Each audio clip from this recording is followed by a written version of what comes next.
Hi friends, இப்போ வந்து கோயிலுக்கு வந்தாச்சு. 3வது வாரம் சனிக்கிழமை புரட்டாசி முடிய போகுது. பெருமா கோயில் வந்துக்கிறோம்.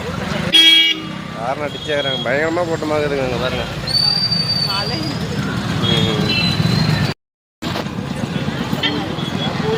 படுத்தியா அன்னைக்கு எங்கள் பக்கம்லாம் நான் சாயந்தரம்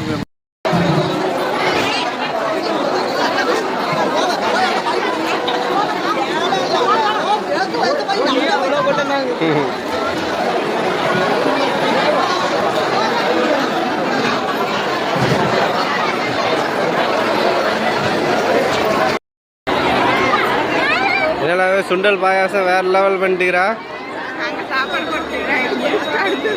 எங்க சாப்பாடுலாம் மயனம் போட்டுக்கிறாங்க. ஆனால் எங்களுக்கு இன்னும் சாப்பாடு தான் கிடைக்கல. அடுத்து புளி சாப்பாடு என்னென்ன